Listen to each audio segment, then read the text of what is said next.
y después viene el doctor Hugo Fuentes, que es un oncólogo médico, quien nos va a explicar cuáles son las decisiones que toman los oncólogos médicos basadas en los recursos. Esa parte es súper importante para hacer el link con lo que nosotros vemos en la comunidad.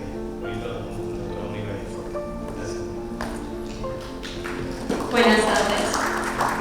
Primero quiero agradecer por la invitación a participar del Congreso de Neurocirugía. Bueno, el doctor Noemí me presentó, mi nombre es Mónica Fuerte. Ahora actualmente estoy laborando en el laboratorio, que es parte de la Organización AUNA, y en el Hospital Nacional de Auxiliadora. Quiero comenzar esta charla mostrándoles un video. ¿Me puedes ayudar con el video? Y en lo que lo voy abriendo, voy a dar los créditos a mi hijo, que cuando me dieron me encargaron de presentar acerca de un poco de la inteligencia artificial y de sus usos, tenía una idea de cómo comenzar esta charla. Y bueno, comentándolo con mi hija, le digo, bueno, me gustaría encontrar un video como que hable un poco de la utilidad de uno de los usos de la inteligencia artificial. Y él, en 3 minutos, usando un chat de inteligencia artificial, me ayudó con el video. Entonces, si me lo puedes poner, por favor. Hola, estimados colegas. Hoy quiero hablarles de Marta. Marta es una mujer llena de vida y valentía, pero en este momento enfrenta una batalla difícil contra un tumor de mama particularmente complejo para diagnosticar. Los patólogos de su hospital han hecho un esfuerzo admirable, pero aún no han logrado un diagnóstico definitivo. Imaginen la angustia e incertidumbre que Marta y su familia están viviendo.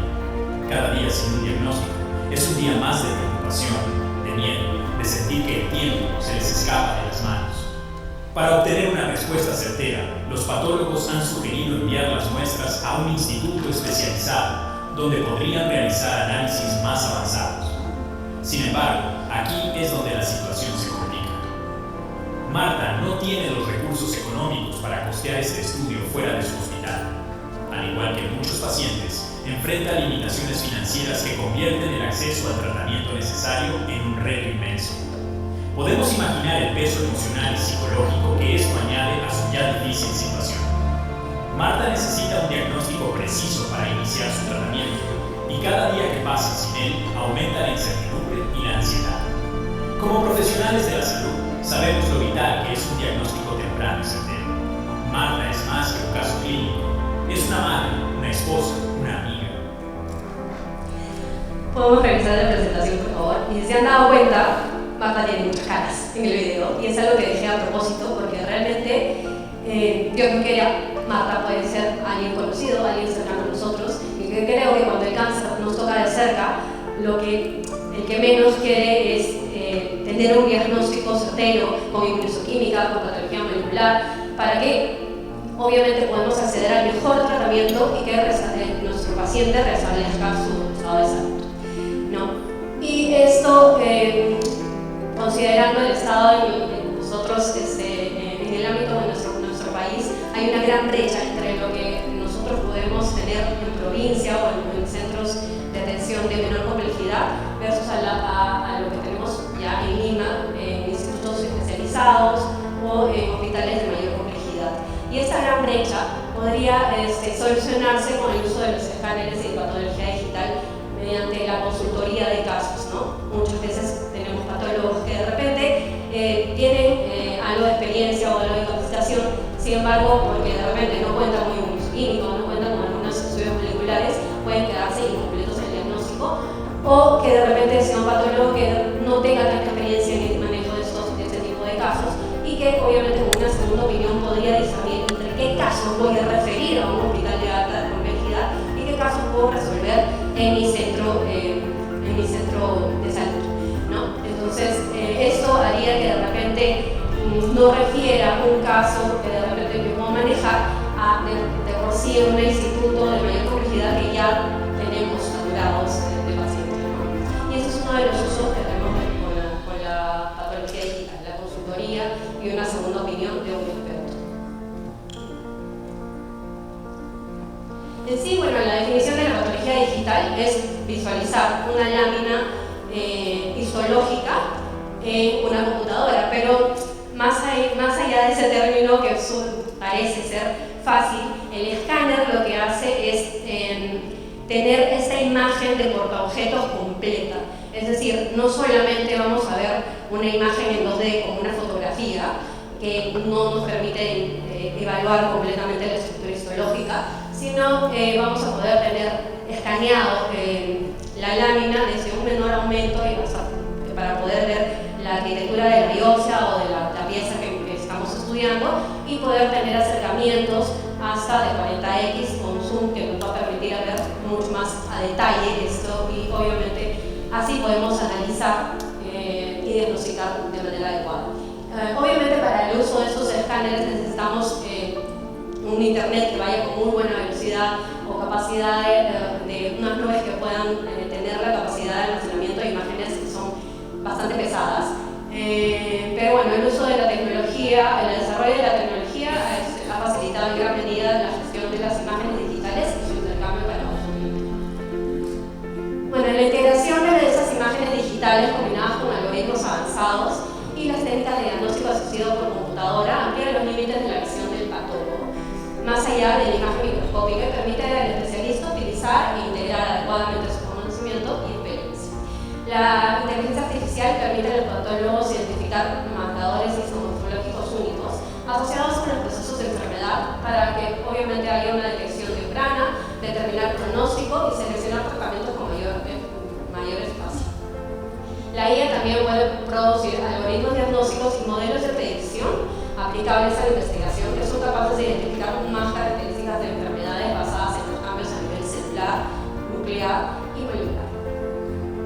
Para entender un poco más profundamente cómo funcionan en general todos los programas de inteligencia artificial, hay tres conceptos que me gustaría explicarles para que lo tengan un poco más claro.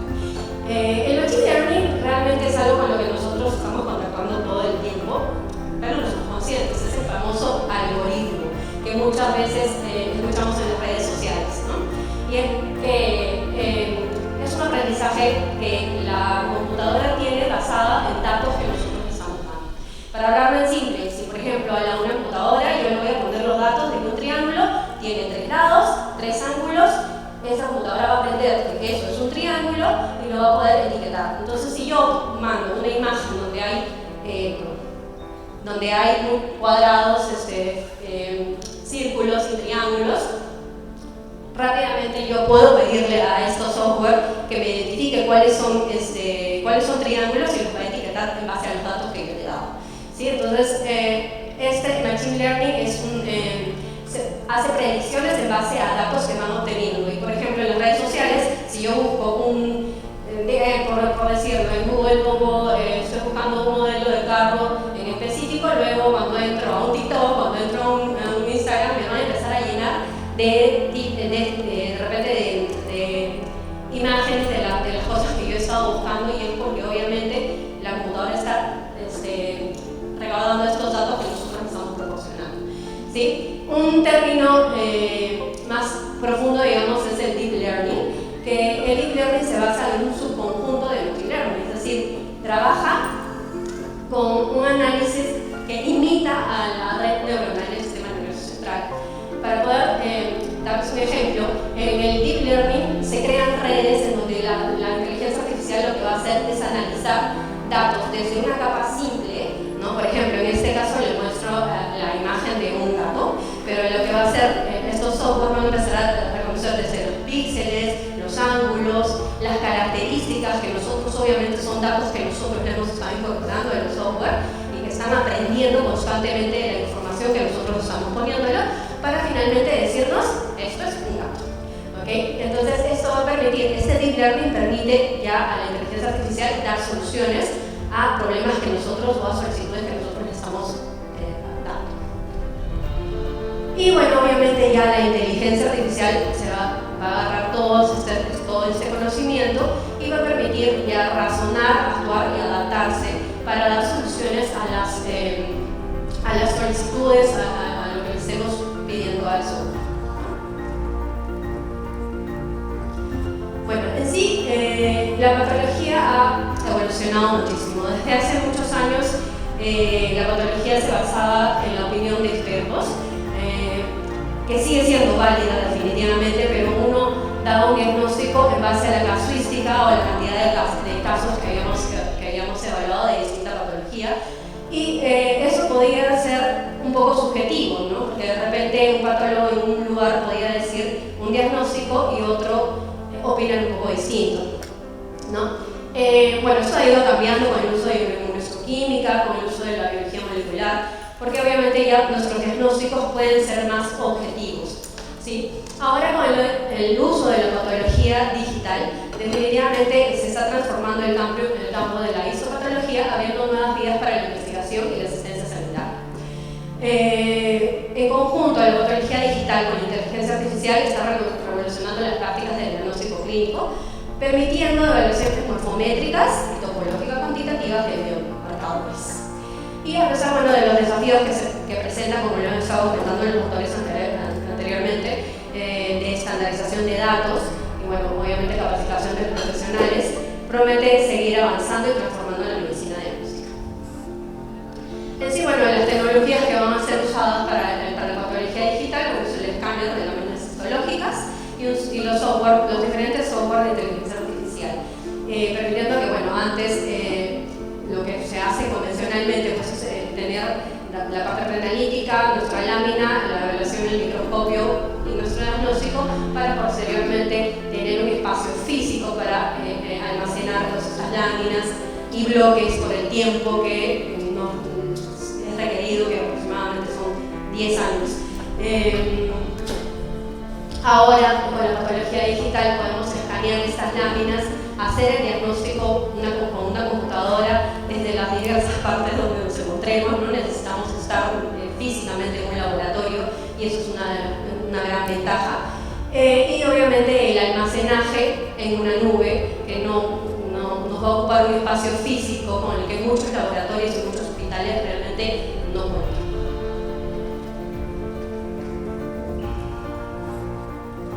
Bueno, entonces los beneficios para el patólogo, un análisis cuantitativo más preciso. Por ejemplo, el hecho de cuando yo evalúo un HE en una computadora me va a permitir hacer medidas específicas. ¿A qué me refiero? Por ejemplo, en un melanoma, cuando yo quiero evaluar un Breslow, esa medida tan precisa y tan fina, muchos de nosotros no usamos una regla especial para el microscópico que nos dé milímetros, ¿verdad? Entonces, el uso de esta herramienta en la computadora, en los programas de patología digital, realmente nos ayuda mucho a disminuir el tiempo de evaluaciones, o como que, por ejemplo, hemos estado comentando también el caso del KI67, o los porcentajes, del KI67, porcentaje de expresión del RP, que la inteligencia artificial está ayudando bastante actualmente para poder reducir tiempos de diagnóstico. El diagnóstico integrado en estos programas no solo vamos a poder evaluar el HE, obviamente nos vamos a ayudar en el mismo lugar, en el mismo bloque vamos a poder ver el HE, el estudio de inmunohistoquímica de ese paciente, y en caso pues el ISH también, obviamente es todo integrado para poder dar un mejor diagnóstico, ¿no? En cuanto a la capacitación, bueno, yo soy docente en la Universidad de San Martín en el área de pregrado. Y bueno, Daniel me va a dejar mentir, muchas de las láminas que tenemos en la universidad no son las más adecuadas para poder enseñar a un patrón isomorfológico a un alumno de pregrado. Entonces, muchas veces nos hemos apoyado en el uso de estos bancos de patología digital, en donde tenemos las lesiones y que podemos acceder desde donde estamos y poder enseñarles a los alumnos con mayor detalle el patrón isomorfológico o la lesión específica que queremos mostrar. Si eso podemos hacer con alumnos de pregrado, nos abre la puerta obviamente a los patólogos, especialistas, a poder tener capacitaciones no solo dentro del país, sino también fuera. Bueno, en el caso de la segunda opinión, ¿cuántos de nosotros no hemos tomado una foto del microscopio y lo hemos mandado a alguien en el que tenemos confianza o a un experto para decirles, por favor, doctor, ¿me das opinión? ¿Le parece que esto es tal o cual? Pero obviamente una foto puede estar sesgada y la opinión de ese experto obviamente puede no ser la mejor, porque nosotros vamos a elegir el lugar donde estamos tomando la foto y no le va a permitir a él evaluar el complejo de la histología.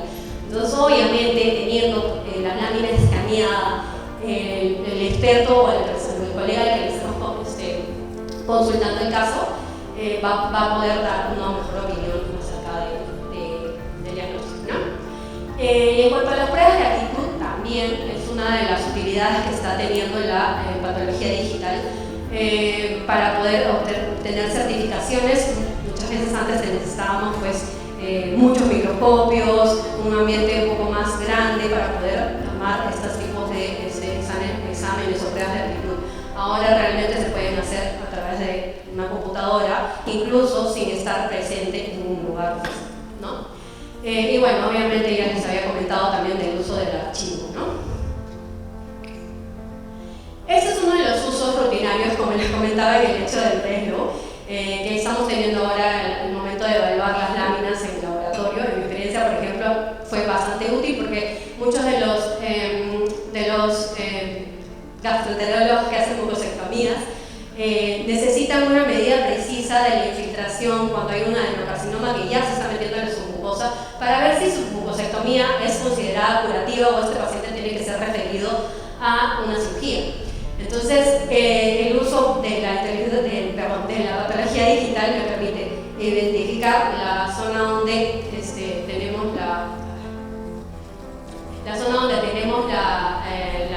un pelar de la mucosa y de ahí trazar una medida hasta la zona más profunda de la infiltración de la neoplasia, ¿no? Y en este caso, por ejemplo, es 6.5 milímetros, que obviamente con una regla de repente yo lo hubiera dicho 7, de repente lo hubiera dicho 5, ¿no? Entonces nos permite ser más precisos.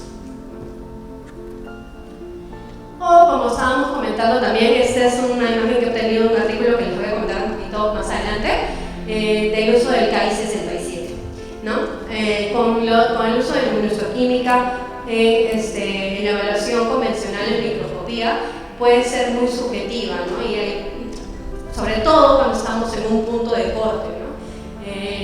Si bien es cierto que la ASCO y la NCCN no recomiendan el uso de Ki-67 como para la clasificación molecular, es en gran parte debido a que es muy poco reproducible, ¿no? Sin ir muy lejos, vamos a hacer una prueba en este caso. A ver, no sé qué es estima. Solo estima más o menos el porcentaje de Ki-67 en el lado A, y no me lo digas todavía, y una autora más que quiera participar.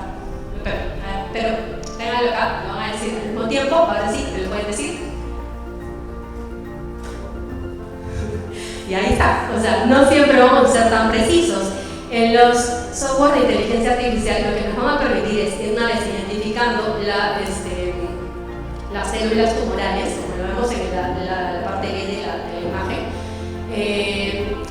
los software de inteligencia y de conteo automatizado, lo que van a hacer es identificar las células tumorales y en rojo vamos a tener las que están expresando el marcador para Ki-67 y en verde las que no están expresando.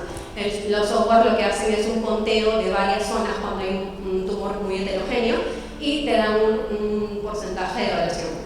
Obviamente esto tiene que estar de la mano de la asistencia de un patólogo, porque hay zonas que obviamente pueden estar tomando, zonas que tengan algún artefacto y puedan variar el resultado y puedan alterar el resultado de una inteligencia artificial, pero nos va a dar una medida mucho más confiable y un número más preciso del porcentaje de expresión del Ki-67. Este es el artículo del que les estaba comentando. Este es un artículo del Histopathology del 2021 en el que se evaluó el análisis del Ki-67 automatizado para ver la concordancia con la evaluación de microscopía convencional, ¿no? Se evaluaron 4.500 muestras de pacientes que formaban parte del ensayo POETIC y en 3 cortes, tanto de la evaluación en biopsias core como en biopsias excisionales.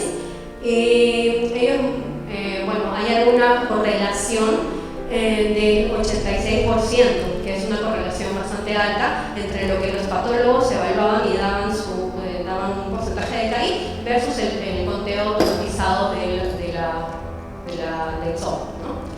Pero obviamente en este artículo lo que sí comentan es que definitivamente, como nos mencionaba el doctor Doimi, hay que estar, el patólogo tiene que estar evaluando qué áreas está cogiendo el software, y definitivamente uno no puede confiar totalmente en sus resultados, sino obviamente evaluarlo a la par, ¿no? Y seleccionar las mejores áreas para la contratación. Y obviamente también tienen que pasar por estos software tienen que pasar por una serie de validaciones y estandarizaciones para que puedan ser considerados dentro de repente como parte de las clasificaciones para los distintos tipos de cáncer, dentro de ellos el cáncer de mama. Este es otro de los artículos en que un grupo de patólogos japoneses evaluó la concordancia para validar un poco el uso de la patología digital versus la microscopía convencional. 9 patólogos que ya habían sido capacitados según los lineamientos de la CAP evaluaron 1070 casos, primero usando patología digital, ¿no? Y luego de un periodo de 2 semanas de washout vuelven a evaluar los casos en patología convencional bajo el microscopio y encontraron una correlación del 97%, que es bastante alta. Realmente lo que evaluaron ellos es que ayudaba en cuanto a rapidez, en cuanto a medidas, ¿no? Y algunos patrones morfológicos que podrían evaluar a más detalle usando patología digital, ¿no? Y los casos los casos que fueron discordantes, no había una gran variación en el diagnóstico que digamos ocasione un tratamiento efectivo en el paciente, ¿no? Y esto es un artículo de revisión del 2023 en el que se realiza una búsqueda en el PubMed acerca de patología digital y sus usos.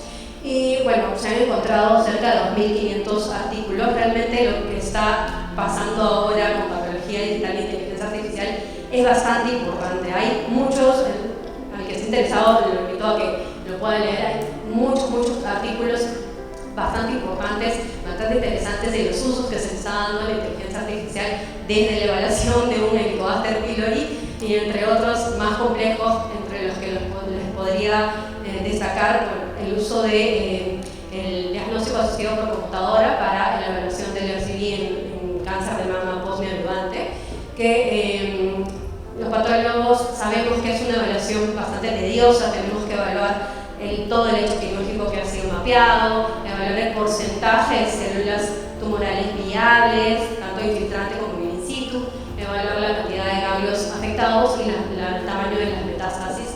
Y definitivamente estos software ayudan en tiempo y obviamente y bueno, los estudios que han hecho tienen una correlación del 84% versus la evaluación de un experto en microscopio. Entonces tiene una correlación bastante alta también. Y bueno, también otro de los artículos que mencionaban era uno en el que evaluaban marcadores de inmunoquímica para el receptor de estrógeno y del receptor de progesterona, igual evaluación microscopio versus uso de conteo automatizado, y ellos tenían una correlación del 92% para RE y una correlación del 86% para RP, que también es bastante significativo, ¿no? Y este es un cuadro de nosotros en nuestra experiencia de laboratorio.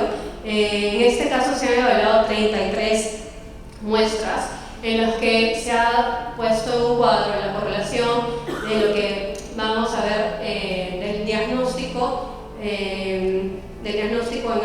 bajo el microscopio, de la evaluación del R2 versus usando el algoritmo, y también de la evaluación del dual-ish para R2 usando el algoritmo y el diagnóstico del patólogo, ¿no? Solo uno de los 33 casos fue discordante en el dual-ish, en el que el resultado del patólogo en el dual-ish estaba amplificado, y el caso del algoritmo es el que está en rojo, tenía 1.5, es decir, no estaba amplificado. Pero este caso, en la evaluación del algoritmo del ER2 por inmunohistoquímica, el algoritmo ya te mencionaba que este era un 3 cruces y que no necesitaba realmente hacerse un ER2. ¿Por qué salió no amplificado en el Google-ish? Probablemente es un caso de los que haya tenido algún artefacto en la lámina y la evaluación por lo que probablemente haya salido no amplificado, ¿no? Y bueno, de estos 33 casos, en los que no, la concordancia en el algoritmo de ER2 por inmunohistoquímica, una concordancia del 75% con el diagnóstico del patólogo, y dentro de esos, los casos discordantes, 4 de ellos se hubieran solucionado solamente usando el algoritmo, porque el algoritmo lo votaba como un 0 o una cruz, es decir, esos casos no debieron ir a SISH por el algoritmo, ¿no? Bueno, y el coeficiente de correlación entre los resultados reportados por patólogo versus el algoritmo en SISH es de 0.8, ¿no? Que es una correlación muy fuerte, ¿no? En sí, las conclusiones, bueno, el análisis de las imágenes asistidas por computadora tiene un potencial superior para identificar y extraer y cuantificar características con más detalle, como se ha mencionado en algunos tipos de patología, ¿no? El uso de patología digital obviamente va a crear flujos de trabajo más eficientes, dado que año a año nosotros nos enfrentamos a una mayor carga de trabajo y en cuanto a demanda de análisis, complejidad de los casos o de las investigaciones solicitadas y bueno, tiempos cada vez más reducidos. Bueno, y aunque hay avances significativos, también tenemos desafíos en cuanto a la estandarización de datos, el color, la segmentación nuclear y bueno, la integración a datos clínicos, imágenes y con imágenes patológicas. Porque de todas maneras, pues no podemos olvidarnos que nosotros antes de patólogos, médicos, y es por eso nosotros insistimos mucho en los datos clínicos que nos tienen que mandar a los pacientes en esa manera, porque obviamente antes de poner una lámina nosotros ya tenemos una presunción diagnóstica clínica y la lámina no nos va a hablar. El patrón morfológico tiene que asociarse a una clínica y eso es parte de lo que obviamente les falta a estos software de inteligencia artificial. Y bueno, es necesario reconocer y tener en cuenta que la posibilidad de análisis de imágenes es sensible a artefactos, obviamente, que pueden ser causados por diferentes motivos, ¿no? En sí, la calidad de fijación, de repente el corte en la lámina, que no tenga ningún doblez, porque obviamente eso también puede ser causa de un error